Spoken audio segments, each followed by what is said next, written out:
دا به مو ډیره اوریدلې وي چې انسان ټولنیز موجود دی. دا د انسان او د هغه د ژوند تر ټولو ساده، ژوره خو دقیقه پیژندنه ده. همدا چې انسان یوازې د وګړي په توګه ژوند کړای نشي، نو په وړاندې ګډ ژوند مفهوم مومي. ګډ ژوند له کورنۍ څخه بشري چاپیریال یا ټولنې ته پراخیږي. کورنۍ په خپله یوه کوچنۍ ټولنه ده چې په لوی مقیاس بیا همدا کورنۍ د ټولنیز ژوند واحد ګڼل کیږي. ټولنه چې زموږ په ژوند کې دومره مهمه ده، آیا موږ یې د پیژندنې هڅه کړې؟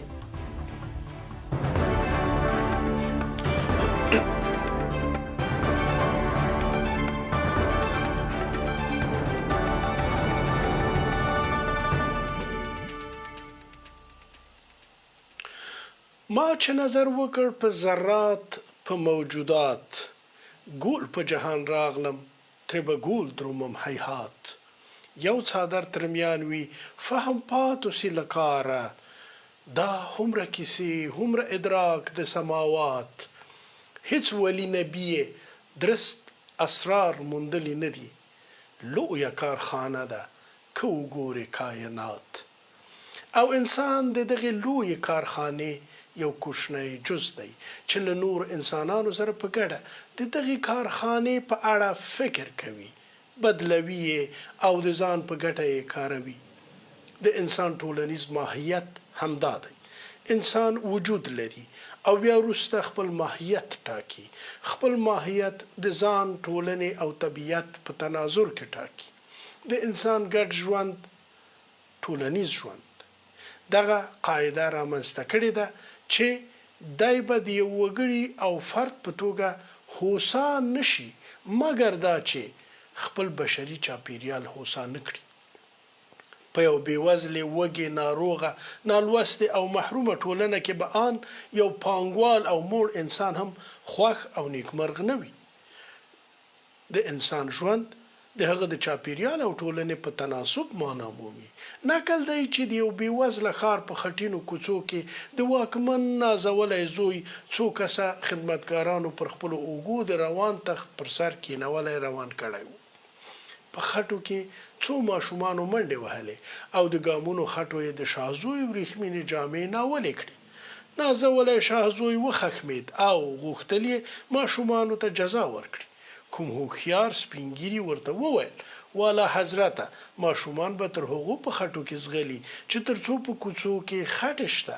هغه خټې چې د ټولنې خلک پکې تر زنګنو ډوب دي، خامخا به یې څاڅکي ستا وریښمنو جامو ته هم در الوزي. دا حکایت ښیي چې د فردي هوساینې لاره پر ټولنیزه او ټولیزه هوساینه تیریږي. خو آیا موږ ټولنه پیژنو؟ د ټولنې د هوساینې په پوهنه خبر یو؟ آیا ټولنه په خپله د یو خودکار سیستم په توګه وده او مختګ کوي که باید مدیریت شي؟ ټولنه څنګه مدیریت کیږي؟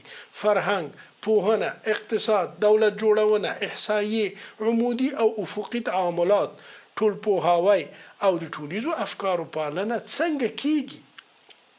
تاریخي تجربې د ټولنې په هوساینه او پیاوړتیا کې څه ونډه لري او څنګه ټولنیز بدلونونه د تاریخ تګلوری بدلوي؟ ټولنې څه وخت بدلونونو او انقلابونو ته چمتو کیږي؟ هوسا او مختللې ټولنه پر دغو پوښتنو فکر کوي. خو موږ تر دې منځه چیرته یو؟ راځئ اول د ښاغلي روح الامین نیازي یو پیښلید وګورو. انسان له خپل پیدایښته یوازې ژوند نه دی کړی، بلکې د خپل پایښت، امنیت، زده کړو او پرمختګ لپاره له نورو انسانانو سره اړیکې جوړې کړي او په شریکه ټولنه رامنځته کړې ده چې همدا چاره د ګډ ژوند، د تمدنونو، دولتونو او بشري پرمختګ بنسټ ګڼل کیږي. په ساده ډول ویلی شو چې ټولنه د انسانانو هغه ډله ده چې په یوې ټاکلې سیمه کې ژوند کوي. شریک قوانین، دودونه، ارزښتونه او کلتور لري چې د خپلو اړتیاو د پوره کولو او ستونزو حل لپاره له یو او بل سره همکاري کوي. ټولنه ټاکلې بشري ټولګه ده چې ګډ قوانین، دودونه، ارزښتونه او فرهنګ لري او په چوکاټ کې یو برخه انسانان د خپلو اړتیاو د پوره کولو لپاره له یو بل سره راکړه ورکړه کوي. د ټولنپوهنې له نظره په افغانستان کې د استوګنې او ژوند د بڼې له مخې 3 ډوله ټولنې تر سترګو کیږي: ښاري، کلیوالې او نیمه ښاري. ښاري ټولنو کې صنعت، سوداګري او دولتي ادارې پراخې وي، خو کلیوالي ټولنه کې بیا خلک په کرنه او مالدارۍ مصروف وي. کورنۍ اړیکې پیاوړې وي او دودیز ارزښتونه پکې مهم ځای لري. نیمه ښاري ټولنې بیا د ښار او کلي ترمنځ د بدلون پړاو کې وي. په دغه سیمو کې ښاري اسانتیاوې ورو ورو پراخیږي. کورنۍ د ټولنې لومړنی بنسټ ګڼل کیږي. ښوونځي، پوهنتونونه، جوماتونه، اقتصادي بنسټونه، دولتي ادارې، کلتور، ژبه، قوانین او ټولنیز ارزښتونه د ټولنې نور مهم عناصر دي. خو که د دغو بنسټونو ترمنځ همغږي موجوده وي، ټولنه د ثبات، پرمختګ او هوساینې په لور ځي. خو د ټولنې جوړښت، ارزښتونه او بدلونونه څنګه څېړل کیږي؟ همدې پوښتنې ته د ټولنپوهنې علم ځواب وایي. ټولنه او ټولنپوهنه له یو بل سره نږدې اړیکه لري. ټولنپوهنه د انسانانو، د هغوی د اړیکو او د ټولنیزو بدلونونو عملی مطالعه ده چې دا روښانه کوي ولې ټولنیزې ستونزې رامنځته کیږي، څنګه بدلون مومي او کومې حل لارې لري. که څه هم د افغانستان ټولنیز جوړښت زرګونه کلن تاریخ لري، خو ټولنپوهنه د یو علمي مضمون په توګه نسبتا نوې ده. دا علم په 20مه پېړۍ کې د لوړو زده کړو له پراختیا سره افغانستان ته داخل شو او د ټولنې د جوړښت، اړیکو او بدلونونو د علمي څېړنې بنسټ یې کېښود. خو دې برخه کې دومره کار نه دی شوی څومره چې اړتیا لیدل کېږي. روح الامین نیازی، لندن. ټولنپوهنه څه ده او ولې مهمه ده؟ د علم په تاریخي بحثونو کې ویل کېږي چې ټولنپوهنه نسبتا نوی علم دی، خو دا په دې معنا نه ده چې ټولنه نوې پیژندل شوې. نو آیا دا پوهنه پخوا له نورو ټولنیزو علومو سره ګډه وه؟ دغه علوم کوم؟ له تاریخ سره د ټولنپوهنې اړیکې څه دي؟ او لومړي مهم ټولنپوهان یا د ټولنپوهنې تیوریسنان څوک؟ آیا موږ خپل افغاني ټولنه سمه پیژندلې ده؟ آیا سیاستونه او دولتونه مو د ټولنپوهنې پر علمي لارښوونو سم روان دي؟ نن به له دغو پوښتنو سره خپلو ټولنپوهو میلمنو ته ورشو چې خبر مو کړي موږ او زموږ ټولنه چیرته ده.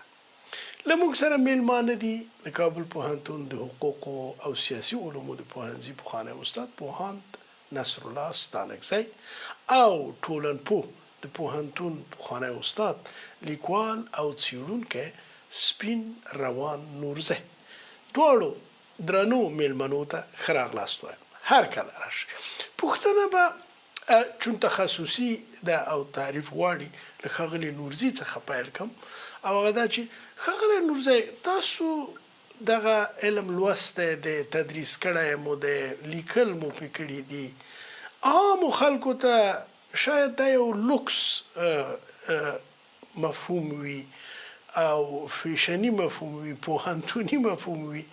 حال دا چې موږ ټول په یو ټولنه کې ژوند کوو. که تاسو په ساده ژبه ټولنپوهنه د ټولنې علم راته تعریف کوي او تر هغه ورهاخوا دا هم راته وایي چې د ټولنپوهنې ټول قواعد او اصول او تیوریګانې په ټولو ټولنو باندې صدق کوي که د فرهنګي پلوه دا متفاوت بحث دی.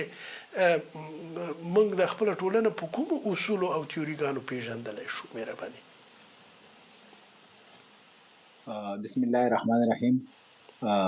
تاسو ته محترم استاد ته محترم لیدونکو ته نیکې هیلې سلامونه وړاندې کوم. دیوال صاحب ډېره ښه پوښتنه مو وکړه. که موږ په ساده ټکو کې د ټولنپوهنې تعریف وړاندې کوو نو داسې ویلی شو چې د انسانانو ترمنځ د اړیکو څېړلو ته ټولنپوهنه وایي. کله چې په یو ټولنه کې موږ د خلکو ترمنځ د دوی اړیکې څېړو او د دوی اړیکې د عیني واقعیتونو په بنیاد تر څېړنې لاندې نیسو، دا د ټولنپوهنې علم دی. لدې وړاندې موږ په انساني ټولنه کې ډېرې څېړنې ډېر مسایل لیدل، خو خلکو به داسې فکر کولو چې انساني ټولنه کې روابط، عواطف، دودونه، دستورونه دا ټول یو انتزاعي یا غیر حقیقي، غیر واقعي شیان دي. خو په 19مه پیړۍ کې یو تعداد علماو هڅه وکړه چې دا اصول څرګند کړي او خلکو ته وښایي چې نه، دا ځمکني واقعیتونه دي، موږ نشو کولای چې دې ته انتزاعي یا د طبیعت ورهاخوا بڼه ورکړو.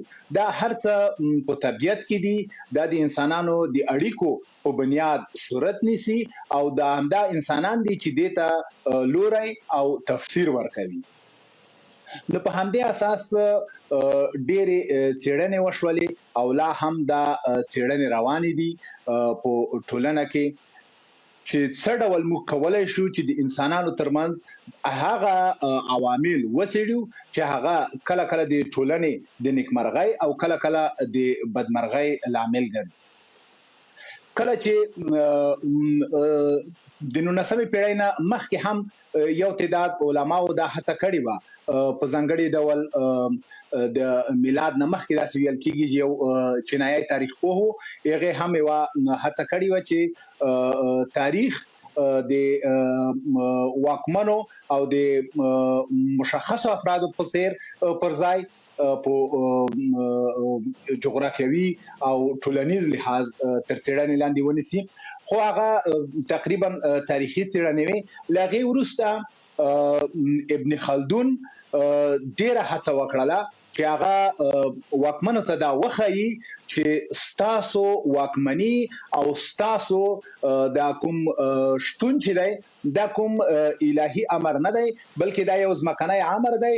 که تاسو خپل روابط د خپلې ټولنې سره دا ډول تنظیم کړئ، نتیجه به یې دا وي، او که په بل ډول یې تنظیم کړئ نو نتیجه به یې بل ډول لاسته راشي، یعنې غیر متوقعه نتیجه به ترلاسه کړئ.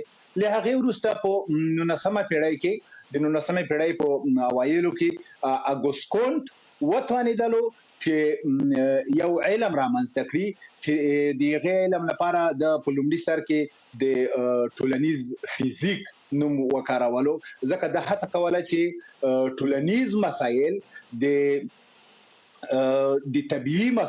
طبیعي قوانینو په څیر وڅېړي.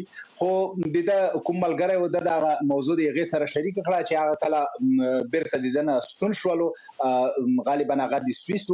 هغې د ټولنیز فزیک تر نوم لاندې یوه مقاله خپره کړله، هغې داسې ادعا وکړله چې دا اصطلاح زما ده. نو اګوست کونټ یو څه هم زړه ماتی شو. له هغې وروسته د سوسیالوجي یا د ټولنپوهنې په نوم خپلې څېړنې شروع کړلې. دا د تقریبا د 1830 نه تر 1840 کلونو پورې په دې منځونو کې د بعضې بحثونه لرل، علمي بحثونه لرل، او یو 5 ټوکیز کتاب لرلو چې هغه د اثباتي فلسفې په نوم و.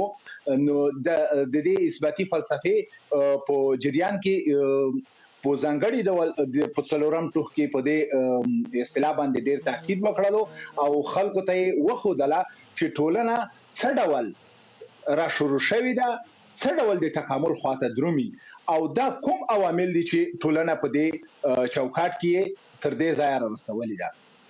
له هغې وروسته بیا یو بل ما غوښتل چې ښاغلی نورزی، ستاسو بحث ډېر په زړه پورې دی.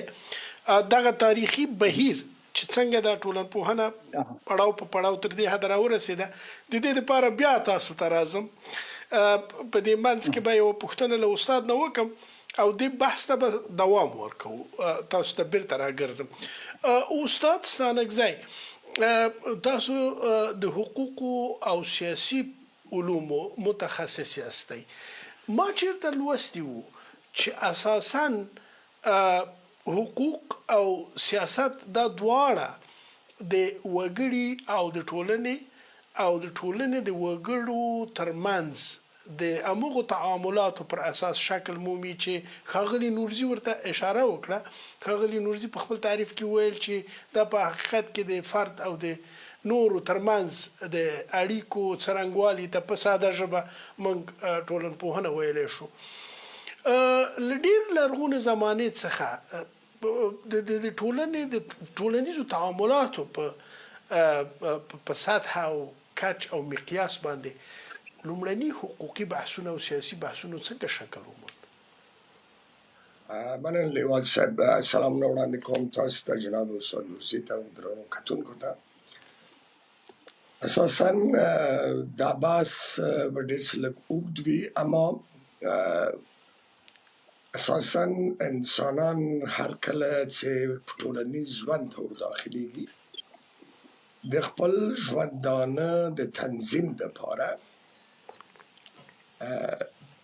دا په ډاګه کوي او دا حقیقت را کشفوي چې بې له یو ډول قواعدو د رامنځته کېدو نه ټولنه خپل نظم نشي ساتلی.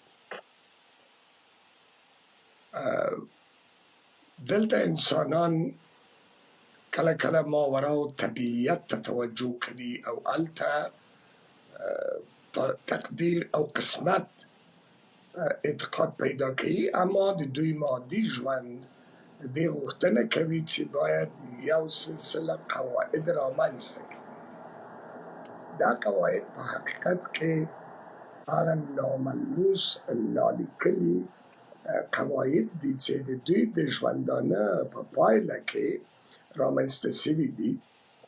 دا قواعد په لومړني ټولنو کې ډېر عرفي حالت لري، ډېر تعاملي حالت لري، یعنې د هغه تعاملاتو او ډېر محدود دي او اکثرا د کورنیو مسایلو یا د کورنیو اړیکو او همدارنګه د ځینو د ملکیت د مسایلو اړوند موضوعات د شخړو او منازعاتو د حل دپاره د قواعدو رامنځته کول او د انصاف دپاره توجه لري، چې نه د عدالت دپاره بلکې د انصاف دپاره یو سلسله قواعد وضع کوي.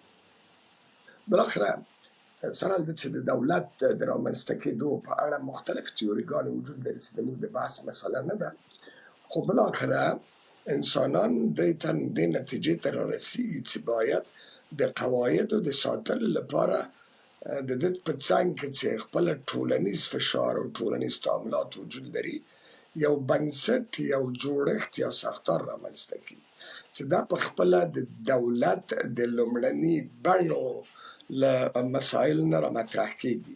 الان که په لنډه د تاسو سوال ته ځواب درکړم، په اول ګام کې دولتونه او همدارنګه حقوقي قواعد چې نن موږ پېژنو دا په تاریخي لحاظ رامنځته کېږي په خپله ټولنه کې د ټولنې د تعاملاتو په نتیجې کې، او هغه تعریف چې نن موږ یې دولت ته کوو یا حقوقي قواعدو ته کوو دا بیل دي. دا ټکی هم باید ارزو کړم چې له همغه زمانې نه چې انسان ټولنیز ژوند شروع کوي چې د ځینو روایاتو له مخې 500,000 کاله مخکې ثابت دا ټولنیز ژوند رامنځته کېږي. له همغه زمانې نه بیا تر ننه پورې انسانانو خپل ژوند په 4 ډوله قواعدو تنظیم کړی دی. یو ډول قواعد همغه عرفي او تعاملي قواعد دي چې د خپله ټولنې زېږنده دي او د اړتیاو پر مبنا، څه مادي اړتیاوې او څه معنوي اړتیاوې د هغه پر مبنا رامنځته شوي دي. دوم دیني قواعد دي چې اوس آسماني دیني قواعد یا څه د بشر د لاس قواعد چې د دین بڼه یې ورکړې ده، دیني قواعد، او بیا اخلاقي موازین چې کله کله هغه ته قواعد ویل کېږي چې البته په دې ارتباط د قواعد اختلاف وجود لري. په هر صورت پیژنوي د قواعدو په عنوان، او وروسته بیا څلورم ډول قواعد هغه حقوقي قواعد دي چې د ټولو درې نورو قواعدو په کې نغښتي دي. البته دا په زړه پورې بحث دې ته راګرځو. اوس ښاغلی نورزی، تاسو د ابن خلدون یادونه وکړه. داسې ویل کېږي چې شاید که لومړنی نه نو له لومړنیو مورخانو څخه ده چې یوازې د قدرت او د اقتدار او د خلکو ترمنځ د رابطې نه بر علاوه ټولنه د یو سیستم په توګه معرفي کوي، ټولنیز عصبیت راپیژني او دا ښیي چې ټولنه د یو ارګانیزم په حیث هم په اقتدار باندې تاثیر لري او هم بیرته د ټولنې په وضعیت باندې د دغه عمل او عکس العمل په نتیجه کې تغییرات رامنځته کیږي، ټولنیز تکامل راپیژني. تاسو راته دا هم وایي چې وروسته له ابن خلدون له دغه نظریاتو څخه څنګه ټولنپوهنې ځان له نورو علومو څخه بیل کړ، مثلا له تاریخ سره، مثلا له اقتصادي مسایلو، له فرهنګي مسایلو، له دې سره څنګه خپلې پولې تعیین کړي او څنګه د ټولنپوهنې قلمرو رامنځته شو نسبت نورو پوهنو ته، سره له دې چې دا ډیره سخته ده چې دا ټول سره سړی بیخي بیل کي، مشترک سرحدونه به لري. اما دغه تاسو ډیر ښه دې ته راغلي وئ، کومو مشخصو پوهانو ټولنپوهنه تر دغه حاله د یو مستقل علم په توګه رامنځته کړه؟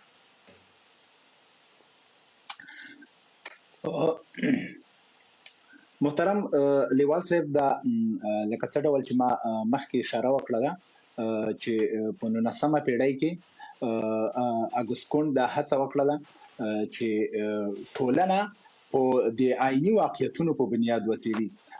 که څه هم په اګوست باندې یو انتقاد ده چې هغه بیا هم هغه فلسفي اصول په نظر کې ورته نیول، خو له وروسته ایمیل دورکیم چې هغه هم یو فرانسوي عالم و، هغه وتوانیدلو چې ټولنه او په ټولنه کې روابط ته د شی بڼه ورکړي، یعنی یو جسم په توګه تعریف کړي. کله چې د جسم په توګه تعریف شول نو د وتوانیدلو چې ټولنه د آئینی واقعیتونو په بنیاد وسیلي. لدې وړاندې تاسو د ابن خلدون یادونه وکړه. ابن خلدون هم د خپل لیکنو کې خپل څېړنو ته یا هغه مقالو ته چې د لیکلي دي یا مقدمات چې د لیکلي ده په هغه کې د علم العمران اصطلاح کارولې ده چې د هغې څخه هم هدف همدا د ژوند یا د ټولنې په ټولنه کې د ژوند کولو علم دی. نو دا دوی هڅه وکړه چې ټولنیز مسایل پرته لدی چې په فلسفي میتودونو وسیلي دوی په عیني میتودونو یا ساينسي میتودونو سره دغه څېړل شروع کړل. دلته دا چې د تاریخ سره او د نورو علوم سره توپیر څه ډول پیدا شو، خبروي چې د یو جرمني عالم ماکس ویبر خبره یاد کړو. ماکس ویبر وایي چې تاریخ او ټولنپوهنه دواړه یو بل ته بې نهایته محتاج دي، یو بل تکمیلونکي دي، ځکه پرته له ټولنې تاریخ نشته، پرته له تاریخه ټولنه نشته.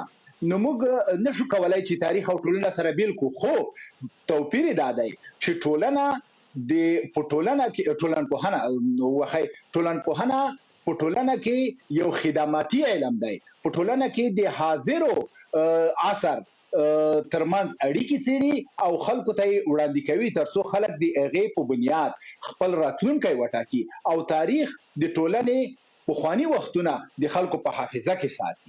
نو دا د دوی ترمنځ هغه بنیادی یو څه پوله وه.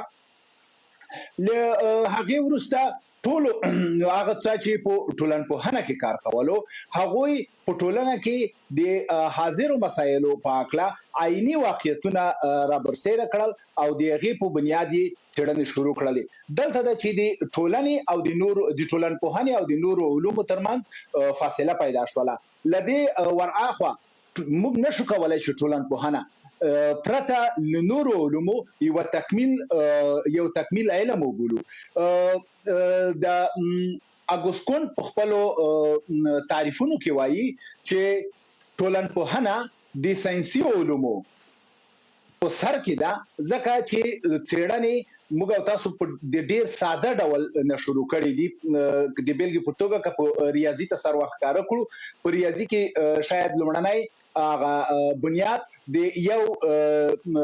یو جمع یو مساوي دوه نه شروع شوی وي، چې له هغې نه وروسته ډېر پیچلی شولو. دی وایي چې همدا پیچلتیا وروسته په ټولنپوهنه کې رابرسېره شوله، ځکه ټولنیز روابط لکه ساینسي مسایل، طبیعي مسایل داسې ښکاره او ټولمنلي اصول نشي پیدا کولای.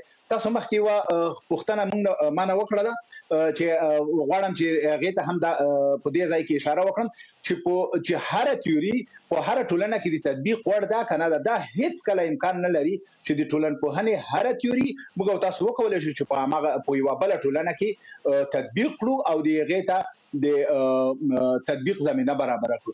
نو په همدې اساس موږ او تاسو وینو چې په هره ټولنه کې ډېر پیچلي مسایل، ډېر داسې مسایل شته چې د هغې لپاره موږ او تاسو کولی شو چې کلونه څېړنې وکړو تر څو د هغې حقیقت موندنې ته ورسېږو. نو په دې ځای کې د ټولنې او د نورو علومو ترمنځ پوله پیدا کېږي. لکه څه ډول چې د اګوست یادونه مې وکړله چې ټولنپوهنه د ساینسي علومو هغه وروستی لاسته راوړنه ده او د ټولنیزو علومو بنسټ دی. که چېرې موږ او تاسو په دې بنسټ مخکې لاړ شو، نو موږ او تاسو کولی شو چې خپله ټولنه په ډېر مفصل او مشرح ډول خلکو ته څرګنده کړو. یوه خبره باید په دې ځای کې یوه بله هم وکړو چې ټولنپوهنه هیڅکله چاته نصیحت نه کوي چې ته داسې وکړه. هغه خلکو ته وایي چې د دې عمل نتیجه دا ډول ثمره درکوي، نور ستا خوښه ده، که ته دا کوي او که ته دا کوي. او ډیره مننه. علمي چلند هم همدا دی، ځکه چې علم فقط واقعیتونه برسېره کوي، امر و نهی نه کوي. استاد په همدغه ځای کې زه غواړم، ما چېرته کتلي وو چې که تاریخ داسې وګڼو لکه د یو مړي جسد، او هغه هم د دې دپاره چې موږ تاریخ بدلولی نه شو. د تاریخ بدلون او تاریخ کې د تغییر اراده زموږ په لاس کې نه ده. اما دغه د مړي جسد کله چې موږ شرحه کوو، په هغې کې هډوکي، پلې، رګونه دا پیژنو، د دې دپاره چې بیا یو بل ژوندی ارګانیزم، یو بل ژوندي موجود تداوي وکولی شو، هغه وپیژنو، د هغه ناروغۍ وپیژنو. وایي چې تاریخ د مړي په جسد باندې څېړنه ده، اما ګټه یې دا ده چې ژوندی بل وجود چې له هغه سره ورته والی لري، د هغه د ژغورنې دپاره اقدام کېدلی شي. وایي چې د ژوندي وجود دپاره اقدام د ټولنپوهنې کار دی. ټولنپوهنه ډېره زیاته د تاریخ له زده کړې څخه الهام اخلي د اوسني وضعیت او د راتلونکي دپاره. نو په دې اساس د ټولنې د مدیریت بحث رامنځته کېږي. آیا موږ د ټولنپوهنې په اساس د یو شمېر نورو علومو نه په مرسته اخیستلو د ټولنیز مدیریت اصطلاح پیژندلی شو دلته؟ دا لیوال صاحب ډېره مهمه ده. ډېر وبخئ نورزی صاحب، دا پوښتنه به استاد جواب کړي او دې بحث ته به بیرته راشو. له تاسو سره هم همدغه مسله مطرح کوم. استاد مهرباني وبخئ نورزی صاحب. اصولا تاسو ډېر ښه مثال ورکوه، هماغه نظریه چې تاریخ لکه مړی ده او بیا یو جسد ده او هغه باید اوتوپسي سي او شرحه سي او بیا وروسته په ټولنې دا په حقیقت کې د تاریخ او ټولنپوهنې رابطه هم ثابتوي. دا په دې مانا چې خپله ټولنه په عین زمان کې چې یو عیني واقعیت او موجود واقعیت ده، د کلونو تاریخ او تحول محصول هم ده. بنان دغه دوه علومه یعنی ټولنپوهنه او تاریخ سره ډېر نږدې دي. یو ټولنپوه که چیرې تاریخي واقعیتونه د ټولنې ونه پیژني او رانیسي عیني یا هغه واقعیتونه چې موجود دي هغه ته ونه رسیږي د ده په کار کې شدیداً خلا وجود لري. زه به دا بحث د حقوقي ټولنپوهنې له نظره وګورم. موږ یو ډول تقنین لرو چې هغه ته تاریخي تقنین وایو. هغه په دې معنا ده چې موږ ننوځو پخواني قوانین ګورو، له پخواني قوانینو نه نصوص راباسو او دا نصوص د ټولنې د موجودو واقعیتونو سره په تطابق وضع کوو. یا مثلا کله چې موږ یو نوی قانون رامنځته کوو او پخوانی قانون ملغا کوو، د ده تاریخي شالید ته باید وګورو ولې دا قانون موږ په اصطلاح لغوه کوو، څه نیمګړتیاوې لري، په تیر کې څه سوي دي. یا کله کله چې قانون تفسیریږي، یو ډول تفسیر د قوانینو تاریخي تفسیر ده. هغه په دې معنا چې موږ ځو پخوانیو قوانینو ته د هغه د نصوصو نه استفاده کوو. یا مثلا د پارلمانونو د تقنین پروسیجر ته په تیر کې کتل کوو او له هغه نه قوانین تفسیروو. بنان دا دوه علوم د مال نظره بین تاریخ او ټولنپوهنه دغه ارګانیک او ډېر نږدې روابط لري. راغلو په دې چې څنګه کولی شي دا مدیریت کې ټولنپوهنه، لکه چې نورزي صاحب ورته اشاره درلوده، تاسو ورته اشاره درلوده، ټولنپوهنه هغه علم نه ده چې حکم وکړي. بناً د ټولنپوهنې په مرسته کولی شو ټولنه وپېژنو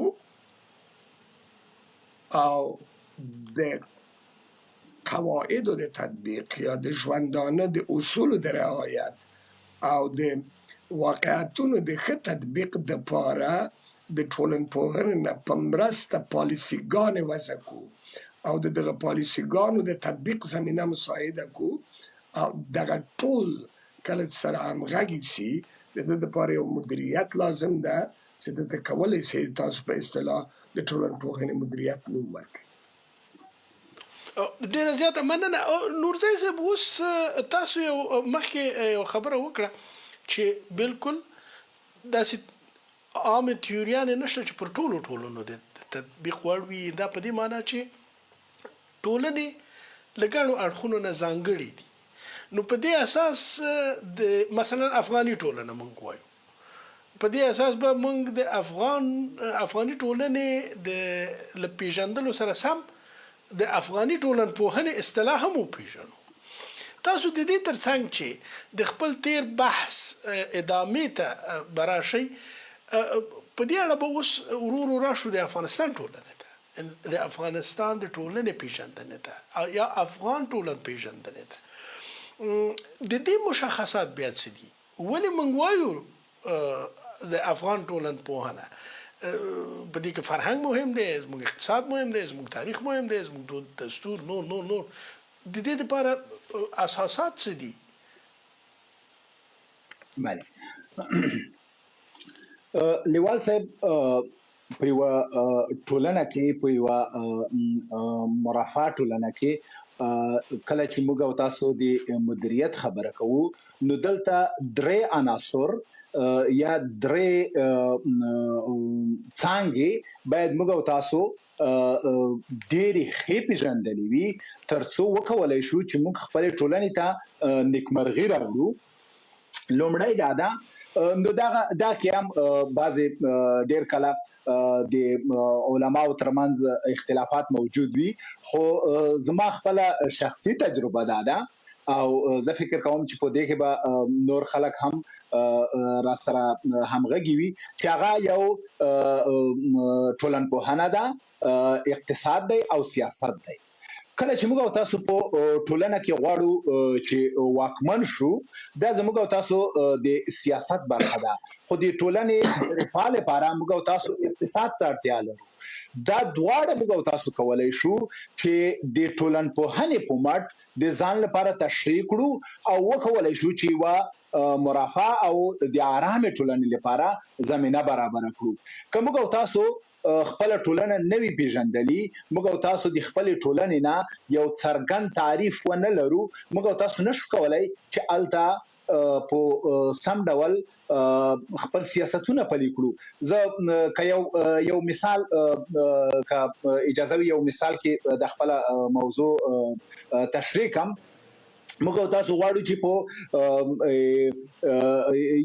یو ډاکټر غواړي چې په یو کلی کې یو ناروغ تداوی کړي خو دا ډاکټر نه دی توانیدلی چې په هغه کلی کې بودوباش وکړي یا په کلی کې لوی شي د کلی د دودونو دستورونو د دوی د اقتصادي حالت نه خبر وي نو هغه راځي د غسړي لپاره به دې چې ورته وایي چې ته چې کله د پټای نه راځي نو خپل لاسونه دي په صابون مینځه لاغه ورستا ته چې کله خپل خوراک ته ځي نو ته کوشش کوه چې خوراک دې ډیر ځنمن شوی نه وي تازه وي نو هغه د خارج په ساویا خبري ورته کوي چې خوراک دې بس منظم کوه ته لګ مایات ډیر کا داسې کوا په داسې حال کې چې دی غسړي مشکل دا وی چې هغه ځنمن خواړه بیل دي چې په یخچال کې وساتي هغه خړلې وي او بیل دي چې خپل لاسونه په صابون پریمینځي او یا په قاشوغه خوراک وکړي هغه خوراک کړی وي نو دای چې کله دی هغه دی عظیمي سیستم وګوري نو د دې لپاره یا مایات یا نرم خواړه توصیه کوي په داسې حال کې چې د کچېری هغه خپل لاسونه سم پریمینځي او خپل خواړه سم وساتي زه فکر کوم چې د ډاکټر هغه توصیه دوايي ته ډیر ضرورت ونه لري همدا ډول موږ تاسو کله چې په ټولنه کې غواړو چې حکومتداري رواج کړو موږ تاسو د خپل ټولنې د اقتصاد نه به خبره وو موږ تاسو د خپل ټولنې نه د فرهنګي او د تاریخي مسایلو نه به خبره وو موږ تاسو زوالته خپل غواړو چې خپل حکومتداري روانه کړو نو دلته د خلکو او د حکومت ترمنځ تصادم رامنځته کیږي نو ډیره مهمه ده چې موږ تاسو په لومړي سر کې کله چې غواړو چې یو ځای کې واکمني وکړو خپل ټولنه د ځان لپاره تعریف کړو دا تعریفونه په ډیرو ساده ډول کېږي کله کله چې کله موږ تاسو د ټولنپوهنې اصطلاح کاروو نو موږ تاسو په ذهن کې ډیر داسې لابراتواري یا هغه مسایل ذهن ته راځي چې شاید موږ ونه توانیږو چې خپل ټولنه په سادهګۍ سره تعریف کړو نو موږ تاسو کولای شو چې دی ساده پښتنپاڼې په بنا وکولای شو د مثال په توګه موږ تاسو یو کلی ته زو په غکلی کې ساده دی یو کلیوال سره کینو یې سره خبرې کوو چې وروره څو زمان لري چې مثال څلور زمان لرم چې ها ستاده څلور زمان څو کلن دي چې کوچنی مثال 14 کلن دی او لوی 10 کلن دی ها دا کار کوي روزګار کوي چې هو کار نشته ټول وزګار دي چې خا دوی د سحر لخوا چې راپاتي څه کوي چې په پټي کې کار کوي څه کوي دوی په جیب کې څه پیسې د خار لپاره یا د ملګرو سره د باندې تګ لپاره لري طبيعي خبره ده چې یو څوک کار نه کوي دغه سره په جیب کې روپۍ نه وي نو دلته موږ کولای شو چې خپل ټولنه وبېژنو چې ها چې ستا څلور ژنې زمن دي دا زمن دي کار نه لري دا بل کوم مدرک نه لري او دلته موږ تاسو په یو داسې ټولنه کې چې هغه د ټول نړۍ سره وصل د موږ تاسو اوس نشو کولای چې ټولنه د خپل ټولنه د نور نړۍ نه بیل وساتو نو دلته دا چې دا ځوان زی په غیر قانوني لارو د تګ لپاره یا لکه څه ډول چې څو ورځې مخکې و پیښه رامنځته شوله په نیمروز کې بعض ځوانان د تندې لامل مړه شول داسې سخت مشکلاتو ته ځان ورکوي او خپل هغه د ژوند نتیریږي خوای چې یو سم رافر ژوند بلنه په دې صورت کې موږ کولای شو چې خپل ټولنه د ځان لپاره تعریف کړو او وپوهیږو چې زموږ د ټولنې اولیتونه څه دي ضرورتونه څه دي د اقتصاد اندازې په کومه کې ده موږ باید په کومه په کومه کچه د دوی سره برخورد وکړو ترڅو موږ وکولی شو چې خپلو خلکو ته قناعت ورکړو او خپل خلک د مشکلاتو نه راوژغورو. همدا ډول موږ او تاسو کله چې د افغاني ټولنې خبره کوو نو په افغاني ټولنه کې موږ او تاسو تر ټولو په ټوله نړۍ کې چې وګرځي زموږ او تاسو ځوانان ټول په دې باندې افتخار کوي چې زه افغان یم. دا اصطلاح دا په دې باندې دلالت کوي چې موږ او تاسو کې د تاریخي ریښې او د هغه د خپل ټولنې سره د ابن خلدون په اصطلاح چې د عصبیت ډیر قوي اړیکه موجوده ده. کله چې قوي اړیکه موجوده ده نو موږ او تاسو مجبور یو چې خپل افغاني ټولنه د خپل تاریخي دودونو دستورونو په اساس تشریح کړو، لهغه وروسته د خپل ټولنې سره برخورد شروع کو. نو په افغاني ټولنه کې چې موږ او تاسو کله د افغاني ټولنې بحث ته ورڅرګندېږو نو دلته موږ او تاسو ته تاریخ، زموږ او تاسو لپاره فرهنګ لواسه تاسو به هم لیدلی وي په اروپا کې یا په نورو پرمختللو ټولنو کې ځوانان ډېر خصوصا تر 10 کلونو یا د 10 کلونو لوړ ځوانان تر ډیره پورې د خپل ټولنې په اړه خصوصا په تاریخي او په دې مسایلو باندې ډېر معلومات نه لري. لغه وروسته بیا قرار دوی د انتخاباتو سره یو څه علاقه پیدا کوي یا د نورو مسایلو سره دوی خپل کوشش کوي چې یو ډول خپل خوشاله ژوند تیر کړي. خو زموږ او تاسو ټولنه د یو ماشوم چې پوښتنه وکړي هم هغه د تا لپاره د غرور، د تا لپاره د زحمت، د تا لپاره د تاریخ د ساتنو خبرې شروع کړي. نو دا په دې باندې دلالت کوي چې زموږ ټولنه د نورې نړۍ سره ډیره متفاوته ده. نو د دې لپاره موږ تاسو باید د خپل اړونو او معیارونو نه په استفادې خپل ټولنه تعریف کړو او د خپل ټولنې سره تعامل وکړو. ډیره زیاته مننه استاد نګزی. ښاغلی نورزی جالب ځای ته راغی. زه غواړم یو چاته اشاره وکړم. کارل مارکس ځینې وایي دا سیاست پوه، ځینې وایي هغه تاکید چې دی په تاریخي تکامل کې دی تاریخ پوه، ځینې وایي چې دی ټولنپوه، ځینې وایي دی فیلسوف. د په اثارو کې دا ټول شته. سیاست، اقتصاد ډېر متبارز دی، تاریخي بحثونه، ټولنپوهنه او دا په دې معنا چې کله چې څوک غواړي د انسانانو د یوې ټولګې دپاره یو څه وکړي باید په دې ټولو پوه شي، ټولنه وپېژني، تاریخ ورته معلوم وي، په اقتصادي تیورۍ باندې خبر وي، فرهنګ وپېژني، د انساني ژوند په فلسفي باندې پوه شي. څه پایله اخلو که څوک غواړي پر یو هیواد حاکمیت وکړي؟ هغه باید خپله ټولنه هم وپېژني، له کومو اړخونو سره اشنا وي. موږ یوې پایلې ته نږدې کېږو. ستاسو تجربه د سیاست د علم د یو استاد په توګه څه ده؟ که منظورم د افغانستان د ټولنې په ارتباط وي، زه فکر کوم دا به زه د افغانستان د ټولنې په ارتباط وڅېړو. زه فکر کوم چې دغه هیڅ شک نشته چې دغه ټول علوم چې تاسو یاد کړل طبعا چې هیڅوک هم نشي کولی د دغه ټولو علومو متخصص وي، که دا واکمن وي یا د قواعدو وضع کوونکی وي، اما دته ضرورت لري چې په دغه ټولو مسایلو باندې پوه شي. موږ په سیاست کې 15 عناصرو ته اهمیت ورکوو. د پالیسیو په جوړولو کې، د ستراتیژیو په ټاکلو کې، همدارنګه په حتی د حقوقي قواعدو په وضع او تطبیق کې تکرار مې د همدې لپاره که هغه دا 15 عناصر د دیني اعتقادات دي چې دا باید د ټولنې د دیني اعتقادات تر مطالعې لاندې ونیسي. دلته خلک اکثریت څه اعتقادات لري، د څه شیانو سره حساس دي، څه شی غواړي. دوم همدغه تعاملات یا عرفي قواعد یا د ټولنې هغه ارزښتونه چې طبیعي ده په تاریخ پورې هم ځي دا باید وڅېړي چې څنګه دي.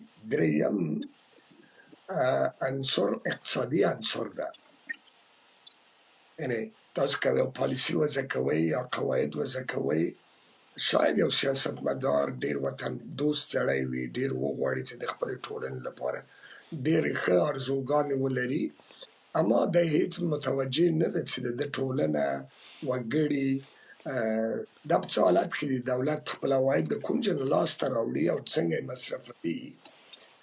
لوی پروژو طرحه چې هغه بیا عملي نشي کړی، هغه د ده باعث ګرځي چې د خلکو او سیاستوالو ترمنځ واټن رامنځته سي یا هغه پروژې په مجموع کې ناکامه سي.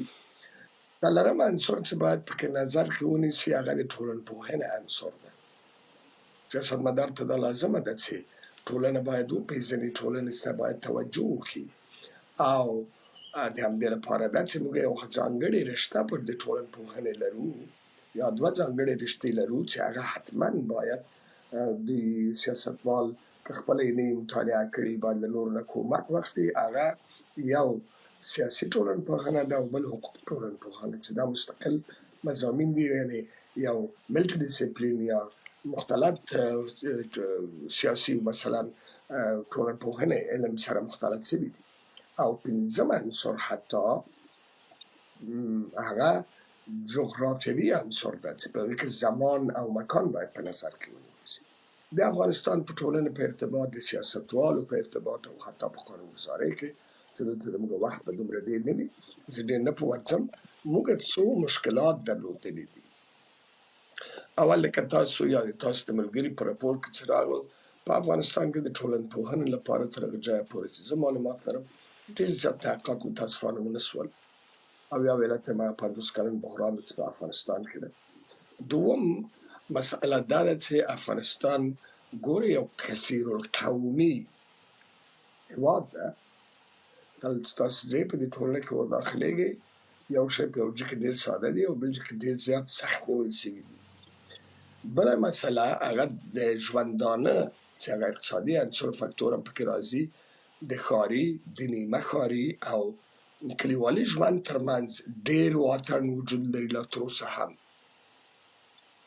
مثلا یوه حقوقي قاعده ممکن په ښار کې ډېر ګرم استقبال سي او ډېر ښه ومنل سي، مګر په یو کلیوالي ژوند کې د هغه له اعتقاداتو د هغه د واقعي ژوند سره په ټکر کې راځي چې دا خپله د انقلاباتو د تصادماتو عامل ګرځي. تاسو وګورئ زموږ په دې 50 کلن تاریخ د تېر تاریخ کې چې دا اوس موږ تقریبا 50 کاله په تېرېدو دي، توجه کوئ چې زموږ ډېر جنګیالي که هغه په حکومتونو کې وو او یا که د حکومتونو په ضد جنګېدل له کلیو نه راوتلي وو او هغه د هغه لوی محرومیت یو بحث هم رامطرح کېږي.